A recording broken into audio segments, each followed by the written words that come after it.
Haleluya. Ereka dusome abaroma igice cya 12 duhere ku murongo wa mbere n'umurongo wa kabiri.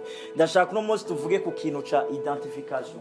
Hariho problème hari nuko hari ibintu bimwe tudashobora kubamo by'Imana kuko tudafise ubutahura mu buzima bwacu. Haleluya. Turakeneye sohoza. Turakeneye gutaba kuva kuri mwe muyera kugira ngo umenye ibyo ukora ivyo ari byo.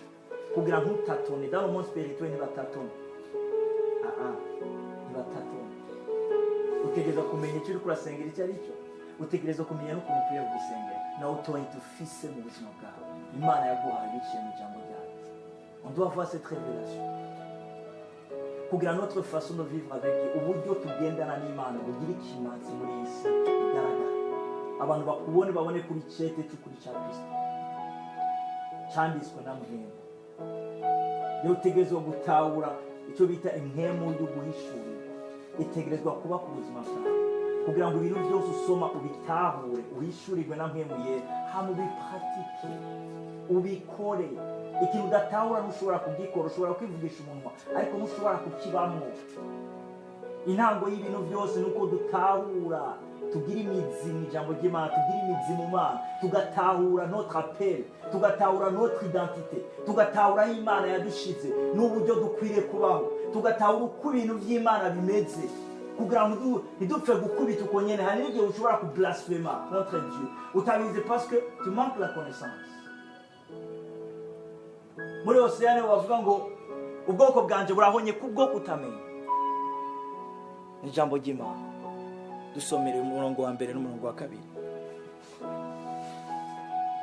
Nuko bene data ndabahanura kubw'imbabazi z'Imana ngo mutange imibiri yanyu bimaze bizima byera bihimbara Imana, niko kuyikorera kwanyu kugira ikimazi.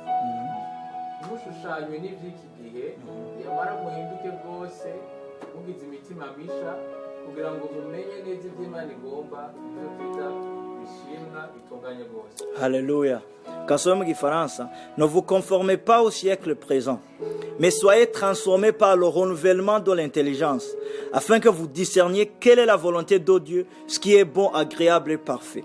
Ijambo shaka kuvuga ko cyane ni par le renouvellement de l'intelligence, afin que vous discerniez. Kenshi cyane bavuze afin que ni action novuga gute, ni gikogwa novuga gute, ni gikogwa kiba gishigwa ko gishikirwa bivanye n'iryo jambo ritanguye. Mwumvuze afin que vous discerniez, ni kuvuga kugira ngo ushobore kudiscerna, kugira ngo ugire so discernement utegerezwa kuba dans le renouvellement de l'intelligence. Tuko turumvikana. Ne vous conformez pas au siècle présent. Iyo ni eta ya mbere. Ne vous conformez pas au siècle présent. Ni kuvuga c'est une conception utegerezwa kugira. Ikintu cya mbere gitegerezwa kuba muri wowe nuko ukwiriye kwirinda cyane kugira ntube dans la conformité de la société. Dans la conformité, sinzi mu kirundi ukuntu bashobora kubivuga. Kwishushanya n'ivy'iki gihe. Uko igihe kiriko kiragenda. Alléluia. Ijambo rikurikira, mais ayez le renouvellement, soyez transformés par le renouvellement de l'intelligence. Il y a intelligence spirituelle. Soyez transformés par le renouvellement de l'intelligence, afin que vous discerniez la volonté de Dieu. Parfait. Yes, Alléluia. Dutegerezwa kuba dans cet état yoko dutegerezwa kurondera son renouvellement de l'intelligence va kuri mwe muyera.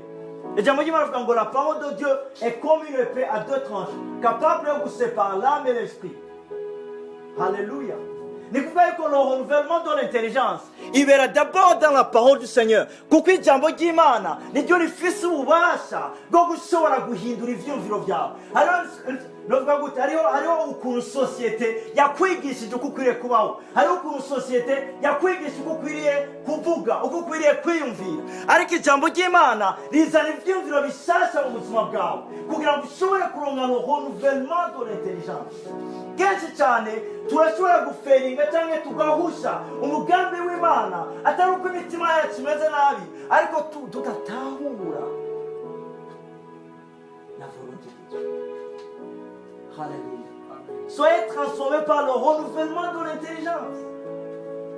imana yabwiye yosuwa ngo urimbure ku murango wo mu ijoro ibyanditse muri kino gitabo kwari kugira ngo yosuwa ibintu byose akora ashobore kwibaza ku mategeko y'uhoraho ku byanditse mu gitabo.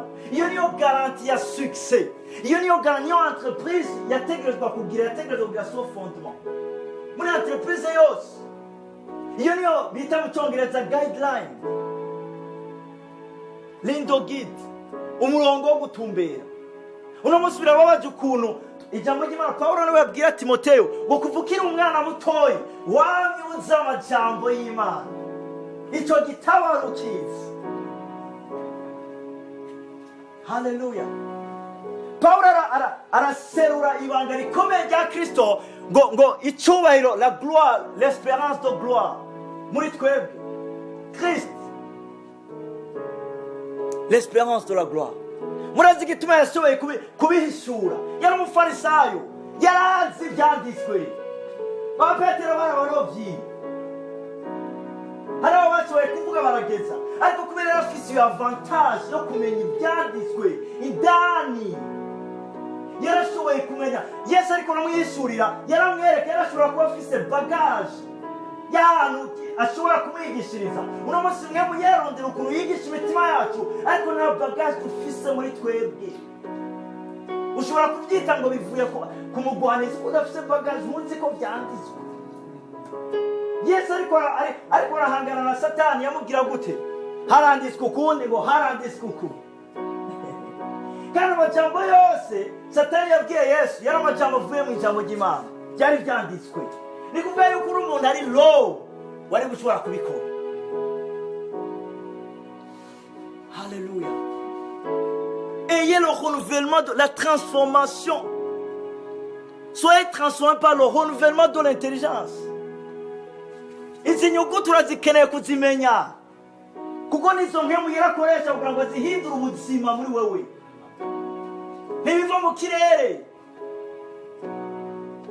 Nicyo gituma Yakobo yanditse ngo usoma ibyagezwe, usoma amajambo y'Imana ntaya pratika, ameze nk'umuntu yiramucirora agace yiyibagira. Haleluya. Yesu abwira abigishwa bavuga ngo uzokumva amajambo yanjye, umva amajambo yanjye akakora, ameze nk'umuntu yubatse ku rutare. Yesu ashimwe cyane. Turiko turumvikana. Soyez transformés par le renouvellement de l'intelligence. Mugihe hatabaye ce renouvellement de l'intelligence muri wewe, ntuzoshobora kudiscerna quelle est la volonté de Dieu mu période atandukanye. Uno munsi bariko baravuga coronavirus, ni ibintu bashobora kwitiranya mu buryo bworoshye cyane rwose, ariko mu gihe uzi le plan de Dieu, aho Imana iri kuragira, la vision de Dieu par rapport à cette terre, umutima urateka, urazi uri kuraja, isi irahungabana kuko urabizi, ariko urabizi kuko il y a le renouvellement de l'intelligence. Igihe cyose iyo uri kuramedita la parole du Seigneur, uri imbere y'Uhoraho, Imana iraguhishurira quelle est sa volonté.